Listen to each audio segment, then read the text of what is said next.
24 अक्टूबर की सुबह करीब 10:15 बजे सरोज निगम नाम की एक बुजुर्ग महिला भोपाल से इंदौर के लिए बस में रवाना हुई।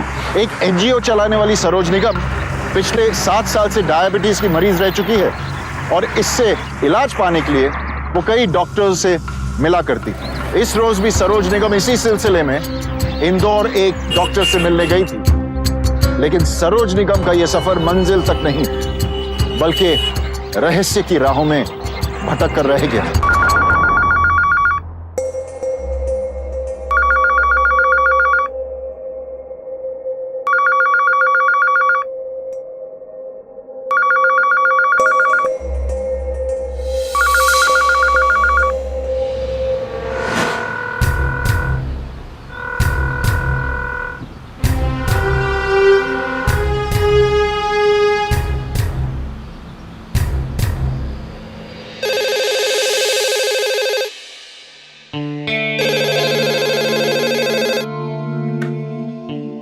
हेलो हेलो विकास। विकास, मैं कब से घर पे फोन कर रही हूँ, मम्मा फोन ही नहीं उठा रही हैं। अरे वो अपने एनजीओ के काम से अक्सर बाहर आती जाती रहती है, हो सकता है आज भी कहीं बाहर गई हो। तुम एक काम करो, वो अपने किराएदार रहते हैं ना ऊपर, क्या नाम है उनका, हाँ अनंत मंडलोई, उनको फोन करके पूछो, हो सकता है उनको कुछ बता कर गई हो। ठीक है, मैं उनसे फोन करके पूछती हूँ। देख आशा, तू हर महीने 5-10 दिन छुट्टी ले लेती है। अगर यही हाल रहा तो इस महीने मैं तेरे पैसे काट लूंगी, समझी?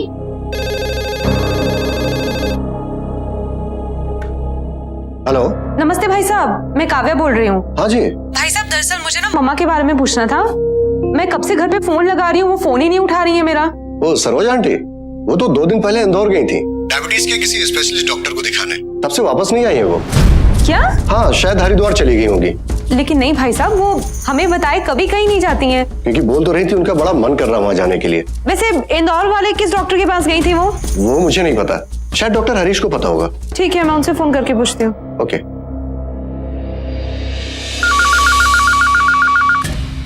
हेलो, डॉक्टर हरीश से बात करनी है। जी सर तो अभी बिजी हैं, आप बाद में फोन कीजिए। अब प्लीज करवा दीजिए ना, it's very urgent.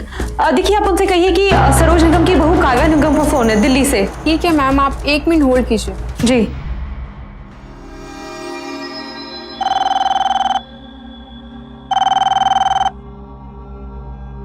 Hello. Sir, Delhi से मिसेस काव्या जी हैं जो आपसे बात करना चाहती हैं। हाँ बात करो। हेलो, नमस्ते अंकल, मैं काव्या बोल रही हूँ। हाँ काव्या बेटा, कैसी हो? मैं बिल्कुल ठीक हूँ अंकल। अंकल, मम्मा कहाँ है? मैं कब से उन्हें फोन कर रही हूँ, वो फोन ही नहीं उठा रही है। उनके किराएदारों को फोन किया तो उन्होंने कहा कि वो 2 दिन पहले इंदौर गई थी, इंदौर से अभी तक वापस ही नहीं आई है। क्या? जी।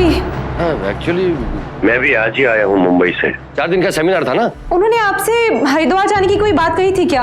हाँ की तो थी, लेकिन ये नहीं बताया था कि वो इंदौर से सीधे हरिद्वार जाएगी। मैं एक काम करता हूँ, इंदौर के डॉक्टर दीपन से बात करके देखता हूँ, वो उन्हीं के पास गई थी। बाद में मैं तुम्हें इन्फॉर्म करता हूँ। जी अंकल, प्लीज जल्दी इन्फॉर्म कीजिएगा, मुझे बहुत टेंशन हो रही है।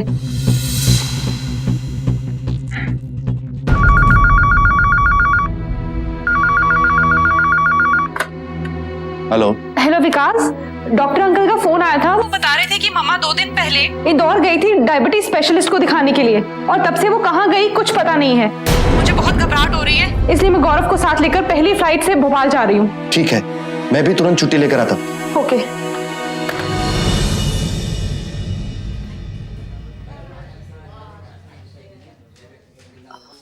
सर, अब मुझे एक रिपोर्ट लिखवानी।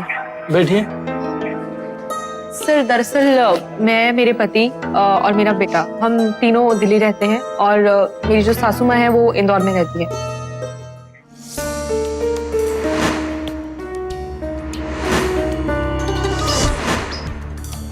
आपकी सास इंदौर से गायब हुई है ना? जी। तो उनकी रिपोर्ट लिखाने के लिए आपको वही जाना होगा। लेकिन सर, हम कुछ नहीं कर सकते, यही नियम है। आपको रिपोर्ट लिखाने के लिए इंदौर ही जाना होगा। बस रोक दीजिए, ये लीजिए। ला बेटा। अंकल, मम्मा का कुछ पता चला? नहीं बेटा, नहीं पता चला। अंकल, मुझे तो कुछ समझ में नहीं आ रहा, ऐसे बिना बताए मम्मा कहाँ जा सकती है? मैं पुलिस स्टेशन गई तो उन्होंने कहा कि इंदौर के पुलिस स्टेशन में जाकर रिपोर्ट दर्ज करवानी पड़ेगी। सुनो, सरोज आंटी की बहू आ गई है। अरे इतनी जल्दी? हाँ, अब हमें संभल के रहना होगा।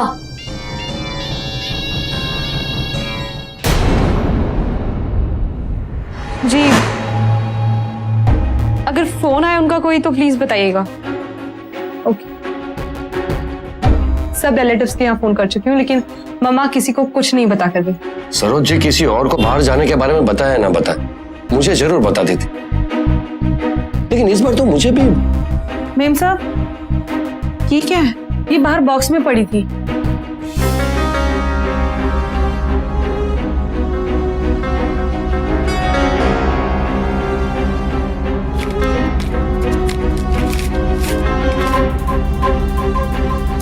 ये तो एनजीओस की हैं। मैं ड्रॉस में एक बार चेक करती हूँ, शायद उसमें कोई नोट ना छूट कर गई। इसमें तो सब पुराना सामान है।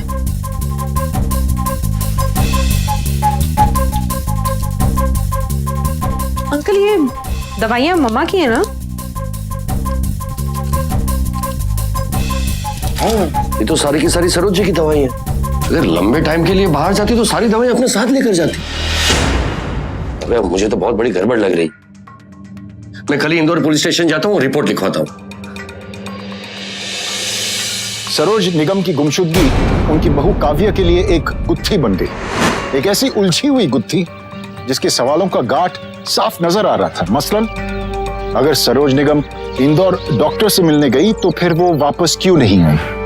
क्या उनके साथ रास्ते पर ही कुछ अनहोनी हो गया, या फिर वहां पहुंचकर आखिर कहां गायब हो गई सरोज निगम? काव्या के जहन में इन्हीं सवालों का बवंडर पिछले 72 घंटों से चल रहा था, और इसी बवंडर के बीच कुछ चौंका देने वाली हकीकत सर उठाने को तैयार थी। देखिए मैडम, हम कुछ नहीं कर सकते, हमको ऊपर से ऑर्डर है। अरे बिजली विभाग का आपका पेमेंट बाकी था, इसका पेमेंट आपने चेक से किया है, वो बाउंस हो गया है, तो बिजली काटनी पड़ेगी। ऐसे कैसे हो सकता है भैया? मेरी सासू माँ ने खुद अपने हाथों से चेक्स काटे थे। आप प्लीज बिजली मत काटिए। देखिए, आप एक काम कीजिए, आप पेमेंट बिजली विभाग जाके कर दीजिए, हम लोग आएंगे, आपका तार जोड़ जाएंगे।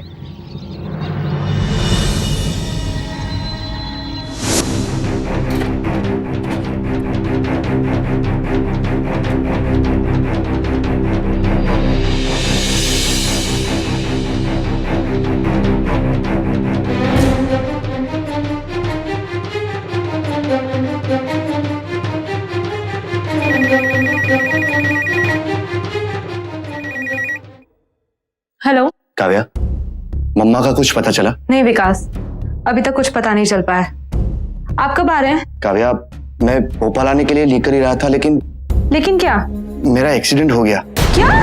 पैर में काफी चोट आई है, उठा भी नहीं जा रहा। और आप मुझे अब बता रहे हो विकास? मैं गौरव को लेकर अभी आपके पास आती हूँ। तुम मेरी चिंता छोड़ो और वहां रहकर मम्मा के बारे में पता करो, और जैसे ही कुछ पता चलता है तो मुझे फोन करके बताना। विकास, आप ठीक है ना सच में? हाँ। अच्छा सुनो, आज एक और बात बहुत अजीब हुई, पता है? बिजली वाले आ गए थे बिजली काटने के लिए। कह रहे थे कि मम्मा ने जो उन्हें चेक्स दिए थे वो सबके सब बाउंस हो गए। अरे ऐसा कैसे हो सकता है? मम्मा तो अपने सारे हिसाब किताब ठीक से रखती है, और उनके अकाउंट में बैलेंस ना हो, हाउ इट इज पॉसिबल? एक काम करो, तुम अभी के अभी बैंक जाओ और पता करो गड़बड़ क्या है। हाँ ठीक है, मैं पता करती हूँ। ओके।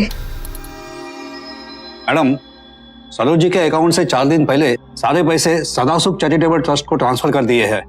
सरोज जी ने अपने सारे पैसे दे दिए?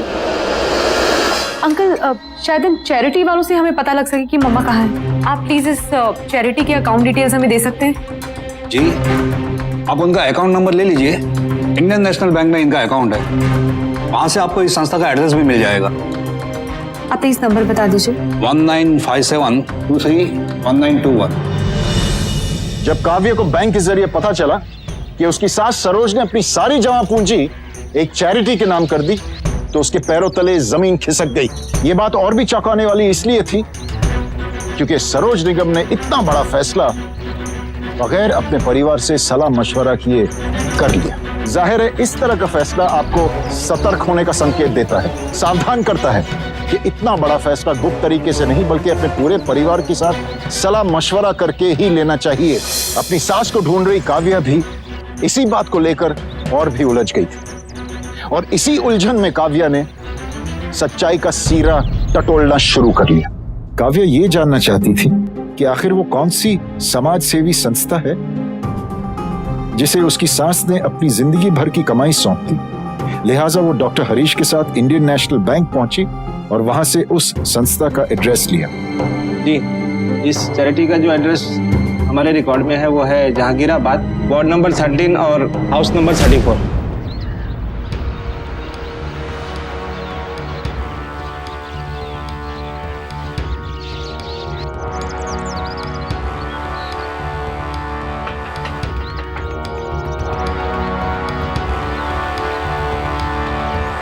काव्य की इस तलाश में हैरतों का सिलसिला थमने का नाम ही नहीं ले रहा था। सरोज निगम की गुमशुदगी से जुड़ा हुआ हर सिरा आगे जाके बहुत बड़ा सवाल बन जाता था। जिस पते के जरिए काव्य उस समाज सेवी संस्था तक पहुंचना चाहती थी, मालूम पड़ा कि वो पता ही फर्जी है। संस्था वालों ने बैंक को गलत पता दे दिया। अब काव्य को लगने लगा कि इस कहानी को साजिश के धागों से बुना गया है और काव्य भी अगले दिन सुबह सुबह ही पुलिस को लेके उस समाज सेवी संस्था का अकाउंट सील कराने बैंक चली गई।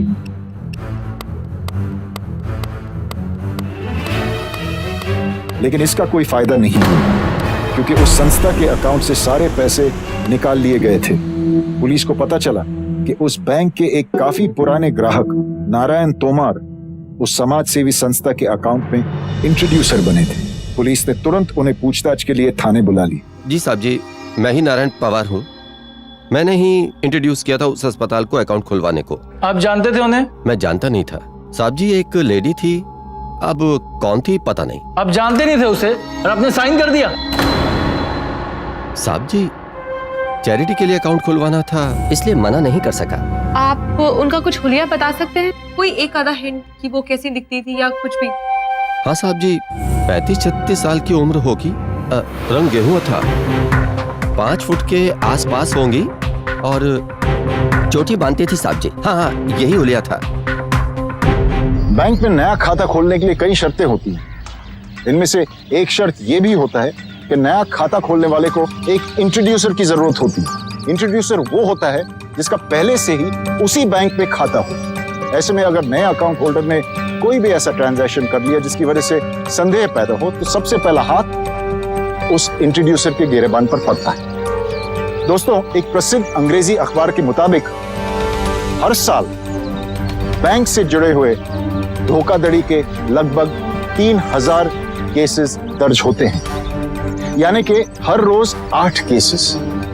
इन जालसाजियों की वजह से सिर्फ पिछले ही वित्तीय वर्ष में लगभग 2289 करोड़ का नुकसान हो चुका है। दोस्तों, सावधानी का एक और बड़ा संदेश यह भी है जिसे नारायण तोमर ने बिल्कुल नजरअंदाज कर दिया था। बिना सोचे समझे वो उस समाज सेवी संस्था के लिए इंट्रोड्यूसर बन गए और आगे पुलिस के जांच के दायरे। इधर नारायण तोमर पुलिस जांच के दायरे में थे और उधर काव्या के लिए एक और हैरानी इंतजार कर रही थी। लास्ट है।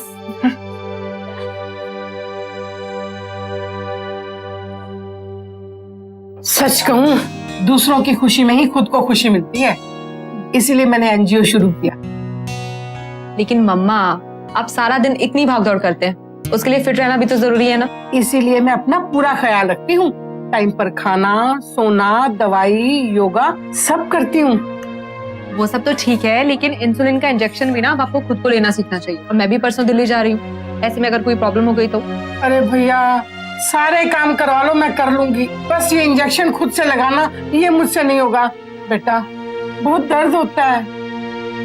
आप भी ना मम्मा बिल्कुल बच्चों की तरह बिहेव करते हो। कुछ नहीं होगा, एक बार ट्राई तो करो, डॉक्टर हरीश आपको सिखाएंगे। ये ले मेरे राजा बेटा, तुम्हारी मनपसंद रिमोट वाली कार। और हाँ, जल्दी आना। थैंक यू दादी। बेटा।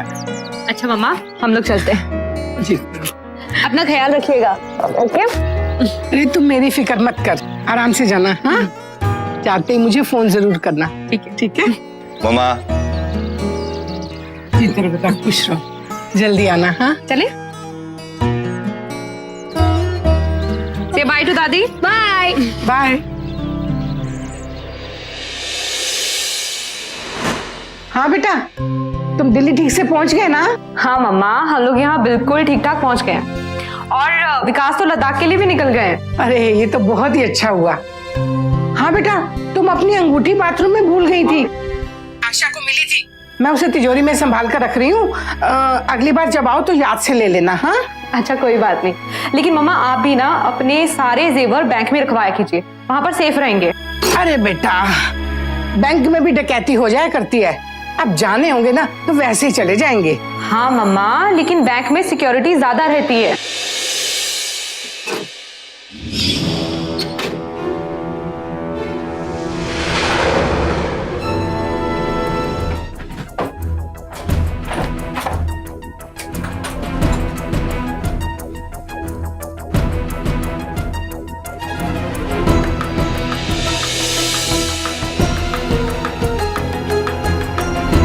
सर, कोई सुराग नहीं मिला और सफाई से चोरी हुई। एक बात समझ में नहीं आ रही है, ना ताला टूटा है ना सामान बिखरा पड़ा है।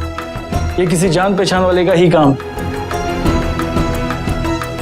घर की तिजोरी की चाबी उसी के पास होगी।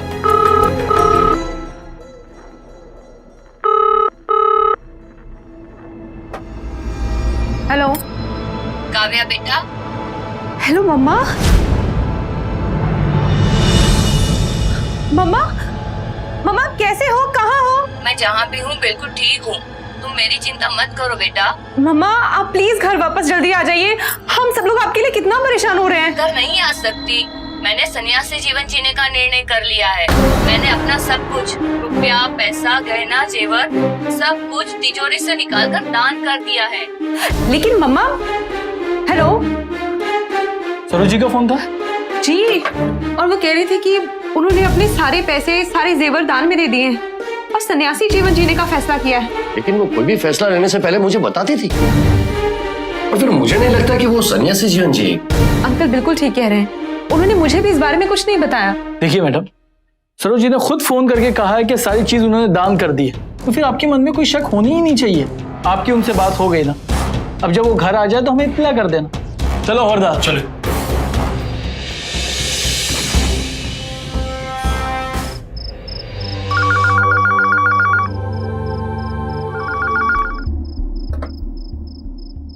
हेलो काव्या, मम्मा का दोबारा फोन आया था क्या? नहीं विकास, तुम एक काम करो, एक बार वापस फोन करो। क्यों? एक बार करो ना प्लीज। ठीक है।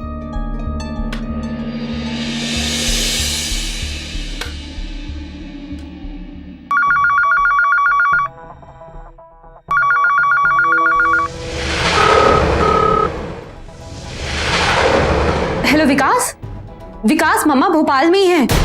तुम्हें पता है जब उनका फोन आया था तो फोन की घंटी बिल्कुल लोकल कॉल वाली थी। काव्या, तुम एक काम करो, इस बात की खबर तुम पुलिस को कर दो। उनसे कहो कि किसी भी हाल में वो माँ की खबर निकाले, उन्हें ढूंढे। ठीक है।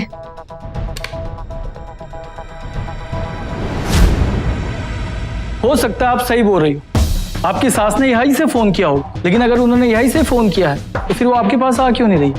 ये ऐसा तो नहीं है कि आपके उनके साथ कुछ कहा सुनी हो गई हो जिसकी वजह से? ऐसे कैसे बात कर रहे हैं आप इंस्पेक्टर? मेरी मदद करने के बजाय आप मुझसे उल्टे सवाल पूछ रहे हैं। सॉरी मैडम, लेकिन अब ये आपका घरेलू मामला है, हम इसमें कुछ नहीं कर सकते। ठीक है इंस्पेक्टर, अब अपनी सासू माँ को मैं खुद ही ढूंढ निकालूंगी।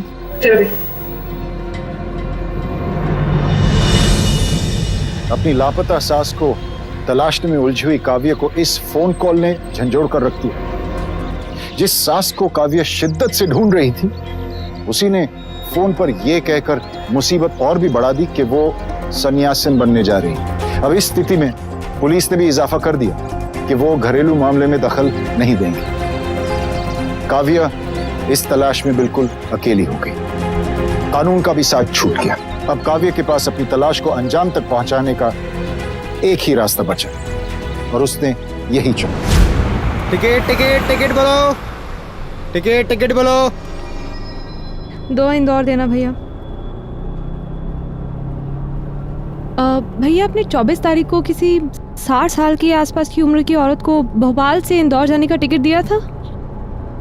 मोटी सी थी और बड़ा सा चेहरा था और उनकी बड़ी बड़ी आंखें थी और पतली सी चोटी बनाती हैं और साड़ी पहनी होगी।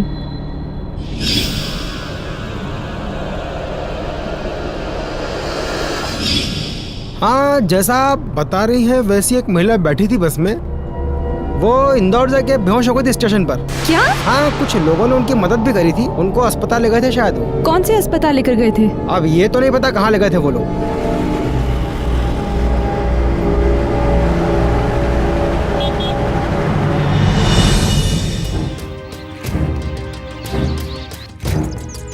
कैसे पूछ सकते? भैया, आपने 24 तारीख को यहाँ किसी बुजुर्ग महिला को स्टैंड पे बेहोश होते हुए देखा था क्या? नहीं मैडम, मैंने तो ऐसे कोई महिला को देखा नहीं है। मैंने 1 हफ्ते के बाद ही आज दुकान खोली। आप आगे पूछ लीजिए।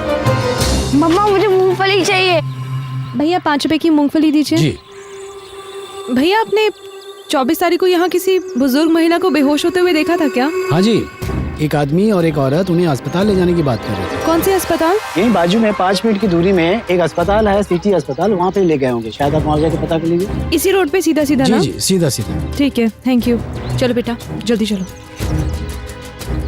मैम प्लीज एक बार फिर से चेक कर लीजिए, उन्हें यही लाया गया होगा। दरअसल वो डायबिटीज की मरीज थी और वो बेहोश हो गई थी, इसलिए मैं आपसे बार बार बोल रही हूँ।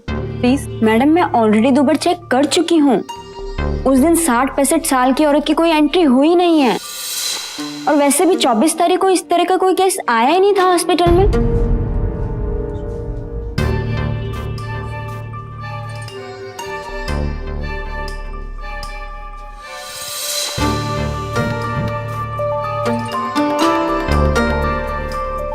अंकल, मम्मा कहाँ है? मैं कब से उन्हें फोन कर रही हूँ, वो फोन ही नहीं उठा रही है। मैं एक काम करता हूँ, इंदौर के डॉक्टर दीपन से बात करके देखता हूँ। वो उन्हीं के पास गई थी। चलो बेटा।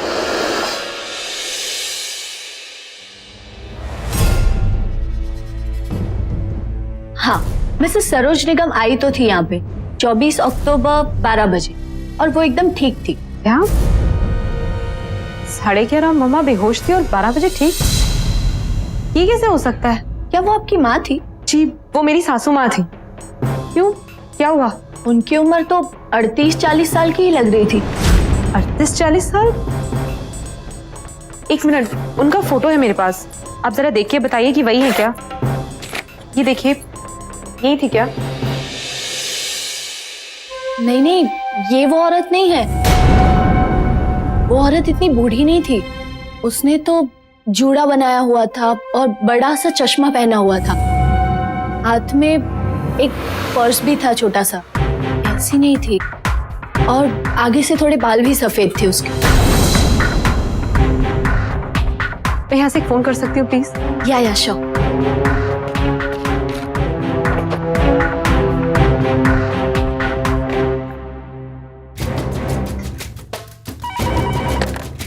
Hello. Hello, Bhopal police station. बोलिए। सर, मैं काव्या निगम बोल रही हूँ। मैं यहाँ इंदौर आई हुई हूँ डॉक्टर दीपेन शाह के क्लिनिक में। तो यहाँ पर तो मम्मा के नाम से कोई दूसरी औरत आई थी, और रिसेप्शनिस्ट उसका हुलिया बिल्कुल वैसा ही बता रही है जैसे नारायण तोमर ने बताया था, बैंक अकाउंट खुलवाने वाली का। क्या? जी सर। सर, मुझे लगता है मम्मा किसी बहुत बड़ी प्रॉब्लम में है। आप प्लीज जल्दी कुछ कीजिए, वरना। देखिए, हम अपने स्केच आर्टिस्ट को बुलवाते हैं और नारायण तोमर जी को भी बुलवाते हैं, और उस लेडी का स्केच तैयार करवाते हैं। जी सर, जल्दी कुछ कीजिए। जी जी बिल्कुल। डॉक्टर दीपन साह के क्लिनिक में काम करने वाली रिसेप्शनिस्ट के बयान से साफ हो गया कि सरोज निगम उस क्लिनिक में तो नहीं आई थी। तो फिर सवाल यह उठता है कि वो 38 से लेकर 40 साल की महिला जो अपने आप को सरोज निगम कहलाती थी, वो कौन थी और उसका इस क्लिनिक में आने का मकसद क्या था? और सबसे बड़ा सवाल, सरोज निगम कहां थी? शक में लिपटे ये सारे सवाल काव्य के साथ साथ पुलिस को भी खटके, और वहां से शुरू हुई सरोज निगम तक पहुंचने की कानूनी कोशिश।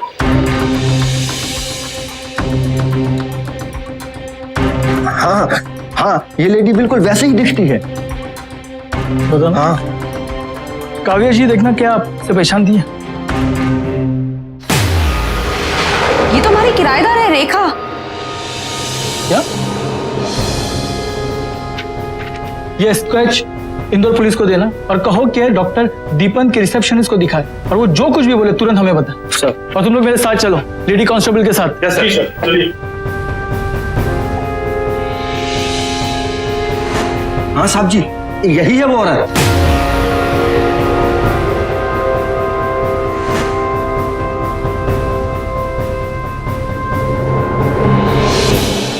कुछ नहीं सर, ये उस औरत का स्केच नहीं है जो उस दिन हमारे क्लिनिक में सरोज निगम के नाम से आई थी। रेखा और आनंद के पास से आधे पैसे और आधे जेवरात बरामद हुए। ये तो पक्का है कि दोनों ने चैरिटी के नाम पे अकाउंट खोला और आपकी सास के चेकबुक पे जाली साइन करके सारे पैसे अपने अकाउंट में ट्रांसफर कर दी और डुप्लीकेट चाबी से तिजोरी के सारे जेवरात भी निकाल लिए। लेकिन सर, इंदौर में डॉक्टर दीपन शाह के क्लिनिक में मम्मा की जगह कौन गया, ये पता नहीं लग पाया। मुझे ऐसा लगता है इन दोनों के अलावा तीसरा भी कोई है इनके साथ। पुलिस या हिसाब किताब से पूछना पड़ेगा इन लोग से। हेलो, ठीक है मैडम, आपकी सास की कुछ खबर मिली है। अभी इंदौर पुलिस का फोन था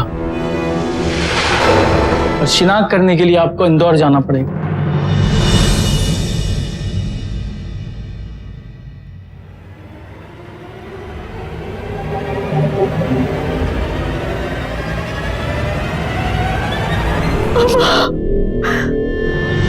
लेकिन इंस्पेक्टर, उनकी मौत कैसे हुई? पोस्टमार्टम की रिपोर्ट के मुताबिक इंसुलिन का ओवरडोज हो गया। क्या? जी हाँ। ऐसा हो ही नहीं सकता इंस्पेक्टर, वो ओवरडोज कभी ले ही नहीं सकती। मुझे लगता है जरूर कोई बात है इंस्पेक्टर, किसी ने जानबूझकर उनकी जान ली है। It's a murder. डॉक्टर की रिपोर्ट में तो यही लिखा है कि ये एक एक्सीडेंटल डेथ है, इंसुलिन ओवरडोज। इसे मर्डर कैसे प्रूव हो सकता है? खैर, हम इसकी खबर भोपाल पुलिस को भी कर देते हैं। रही बात आपके किराएदारों की, तो उन पर जालसाजी का केस चलेगा और आपको आपका सारा पैसा भी मिल जाएगा।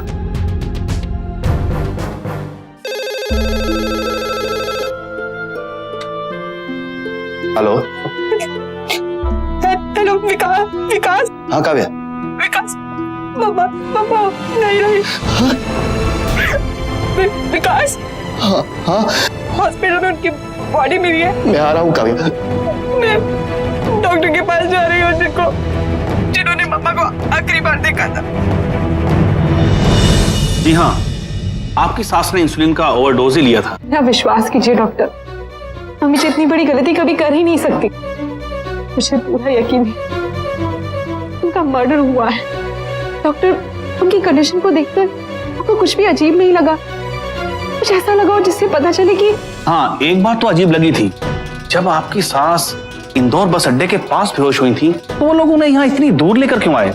कि पास में सिटी हॉस्पिटल था, वो लोग वहां भी ले जा सकते थे। हॉस्पिटल? अगर टाइम पर उनका इलाज किया जाता तो शायद वो बच भी सकती थी।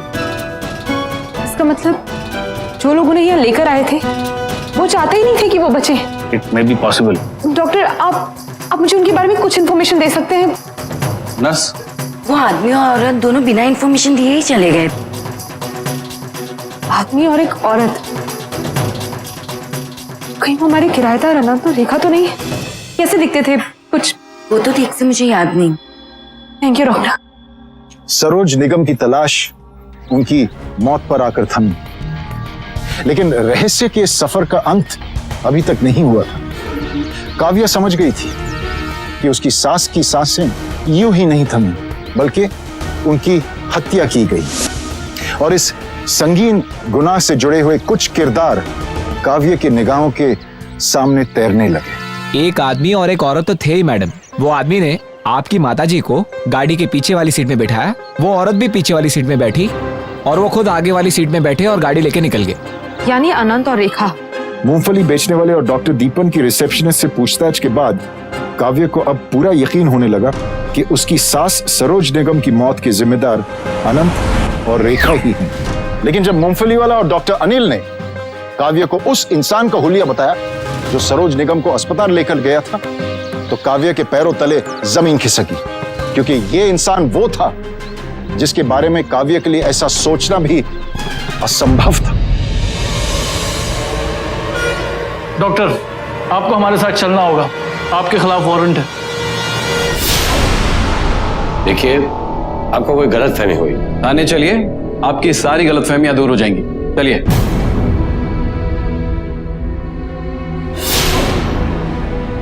बेटा, सरोज जी की मौत के लिए आप मुझ पर शक कैसे कर सकते हो? अरे बताओ इंस्पेक्टर साहब को कि मैं भी कितना परेशान था सरोज जी को ढूंढने के लिए।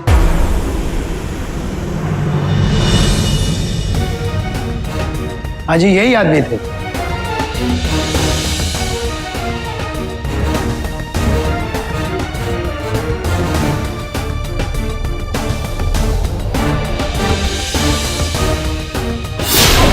डॉक्टर अनिल, इन्हें पहचानते हैं आप इनके साथ हैं? हाँ, लेकिन मैंने जानता नहीं, तो बस स्टॉप पे इन्हें देखा तो मदद कर दी। मुझे जाना है मुंबई के लिए, ट्रेन है मेरी। जी हाँ, यही थे जो सरोज जी को हमारे हॉस्पिटल में लेकर आए थे। मैं मानता हूं कि मैंने झूठ बोला क्योंकि मैं बहुत डर गया, लेकिन मेरा यकीन कीजिए, सरोज जी की मौत ओवरडोज लेने की वजह से ही हुई, और यही सच। और फिर डॉक्टर होने के नाते ये सारी बातें मुझ पर आती। मेरा लाइसेंस भी कैंसिल हो सकता था। कैंसिल तो अब भी हो जाएगा। हो जाने दीजिए, लेकिन मैं कोई क्रिमिनल नहीं हूं। सरोज जी ने अपने हाथों से इंसुलिन का ओवरडोज लिया। मैंने तो नहीं कहा था उन्हें ओवरडोज लेने के लिए। ये झूठ बोल रहे हैं साहब। 24 तारीख को जब माँ जी इंदौर निकल रही थी, उस दिन इन्होंने ही माँ जी से कहा था कि 2 घंटे के बाद ही दूसरी डोज भी ले ले। और ये लीजिए, आज के लिए आपको ये दूसरा डोज भी लेना पड़ेगा, और वो भी 2 घंटे के बाद 10:15 बजे। लेकिन अचानक 2 इंजेक्शन क्यों? क्योंकि आज आप सफर पे जा रही है ना, और कल मैंने आपका शुगर लेवल चेक किया था, वो भी बहुत ज्यादा था। इसलिए ये दूसरा डोज लेना बहुत जरूरी है ताकि कोई प्रॉब्लम ना हो जाए। ठीक है। हाँ, मैंने सरोज जी को 10:15 बजे इंसुलिन का डोज लेने के लिए कहा था, लेकिन उस दिन नहीं, दूसरे दिन 10:15 बजे डोज लेने के लिए कहा था। और फिर ये भाई को ये सब चीजों के बारे में क्या पता? जैसे इससे गलती हो गई, हो सकता है सरोज जी से भी गलती हो गई और इंजेक्शन ले लिया हो। और फिर पोस्टमार्टम में साफ तौर से लिखा है कि सरोज जी की मौत एक्सीडेंटल है, उन्होंने खुद अपने हाथों से इंसुलिन का डोज लिया।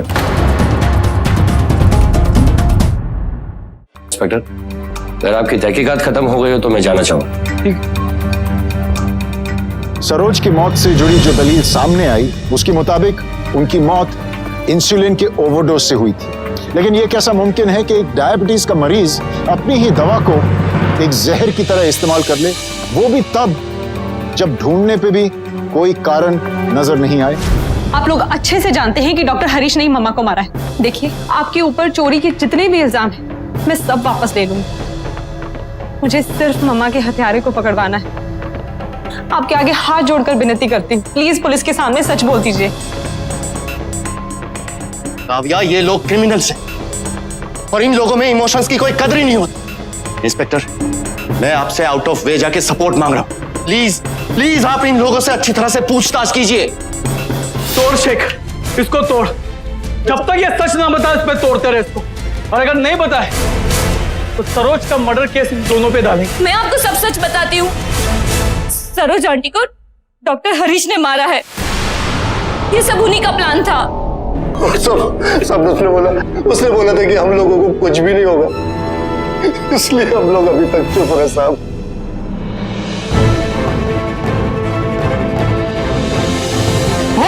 हाँ, मैंने ही प्लानिंग करके सरोज जी को मारा है।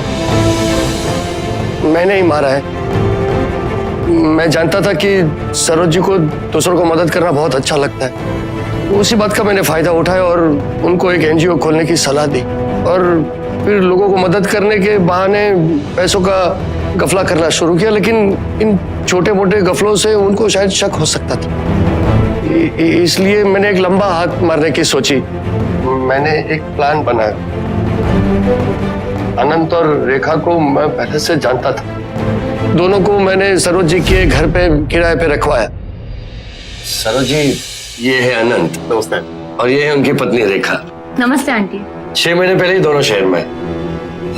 मैंने ऐसा इसलिए किया ताकि ये लोग सरोज जी के घर में रहकर उनके कमरे की तिजोरी तक आसानी से पहुंच सके। सरोज जी के इंदौर जाने से पहले उनकी सारी चाबियों की डुप्लीकेट चाबी बना ली। उनके पास 2-4 ब्लैंक चेक पर सिग्नेचर भी करवा लिए, और बाकी के चेक पर हमने जाली सिग्नेचर कर लिए। और उनके इंदौर जाने से 1 हफ्ते पहले रेखा के पास चैरिटी का अकाउंट खुलवाया। और 24 तारीख को अनंत ने सारे चेक बैंक में जमा भी कर दिए, और उसी दिन मैं टैक्सी पकड़ के इंदौर चला गया, ये निश्चित करने की सरोज जी जिंदा है या मर गई। लेकिन वहां जाकर इंदौर के बस स्टॉप पे देखा तो इंसुलिन का ओवरडोज लेने के बावजूद वो मरी नहीं थी। जीने की बहुत चाह थी शायद उनके अंदर। तब अचानक एक औरत सरोज जी की मदद के लिए आई। मुझे डर था कहीं टाइम पर इलाज मिलने से वो बच न जाए, इसलिए उनको मदद करने के बहाने मैं भी उनके साथ हो लिया और आधे घंटे की दूरी वाले अस्पताल में ले गए। और डॉक्टर दीपन के यहाँ मम्मा के नाम से किसको भेजा? रेखा को। रेखा को होलिया बदल कर मैंने डॉक्टर दीपन के यहाँ भेजा था, ताकि अगर सरोज जी के बारे में पूछताछ हो तो सब कंफ्यूज हो जाए। इसलिए डॉक्टर दीपन की रिसेप्शनिस्ट ने रेखा के स्केच को नहीं पहचाना। जब रेखा वहां थी तब यहाँ अनंत ने सरोज जी की तिजोरी से सारे जेवरात सोना गायब कर दिया। सोचा था किसी को भनक तक नहीं लगे। बस स्टॉप से अस्पताल काफी दूर था, इसलिए मैंने सोचा कोई पूछने भी नहीं जाएगा। अस्पताल वाले सरोज जी की लाश 2-4 दिन रखेंगे, फिर लावारिस समझ के जला देंगे। लेकिन काव्या ने आके सब गड़बड़ कर दी। को शांत करने के लिए रेखा के पास मैंने फोन करवा। काव्या बेटा। हेलो मम्मा। मम्मा कैसे हो, कहाँ हो? मैं जहाँ भी हूँ बिल्कुल ठीक हूँ, तुम मेरी चिंता मत करो बेटा। मम्मा आप प्लीज घर वापस जल्दी आ जाइए, हम सब लोग आपके लिए कितना परेशान हो रहे हैं। घर नहीं आ सकती, मैंने सन्यासी जीवन जीने का निर्णय कर लिया है। मैंने अपना सब कुछ, रुपया, पैसा, गहना, जेवर, सब कुछ तिजोरी से निकालकर दान कर दिया है। लेकिन मम्मा, हेलो हेलो, अगर काव्या ये सब नहीं करती तो हम सब बच जाते। भगवान के बाद लोग डॉक्टर पर भरोसा करते हैं, लेकिन आप? आखिरकार डॉक्टर हरीश ने अपना गुनाह सबके सामने कबूल कर लिया। पुलिस ने डॉक्टर हरीश के क्लिनिक और घर से सरोज निगम के जेवरात और धोखे से लिए गए रुपयों को बरामद कर लिया। दोस्तों, एक बहुत ही हैरानी वाली बात आपको बताना चाहता हूं। एक प्रसिद्ध अंग्रेजी अखबार के मुताबिक हमारे देश में बुजुर्गों की हत्याओं में से 80% हत्याएं उन्हीं बुजुर्गों के जान पहचान वालों द्वारा किए जाते हैं। इस केस में भी कुछ ऐसा ही हुआ। पकड़े जाने पर डॉक्टर हरीश ने अपने गुनाह पर पर्दा डालने की हर मुमकिन कोशिश की। अपना ज़मीर, अपने जज्बात, अपना ईमान, अपने पेशे को हर हद तक गिरा दिया, लेकिन इंसाफ को सच के हक में गिरना सो गिरा। दवा को जहर बनाने वाला लालची डॉक्टर शायद आपके हमारे नजरों के सामने नहीं आता अगर काव्या जैसी बहू ने अपने सास के हत्यारे को ढूंढने की इतनी शिद्दत से कोशिश नहीं की होती। अगर काव्या ने सरोज निगम मर्डर मिस्ट्री के साथ जुड़े हुए सब कड़ियों को इतनी जिद से जोड़ने की कोशिश नहीं की होती तो शायद आज भी डॉक्टर हरीश किसी बेचारे मरीज की जिंदगी में जहर घोल रहा होता। काव्या जैसी बहू को सावधान इंडिया का सलाम। खुश रहिए, सुरक्षित रहिए। सावधान इंडिया, इंडिया फाइट बैक। नमस्कार।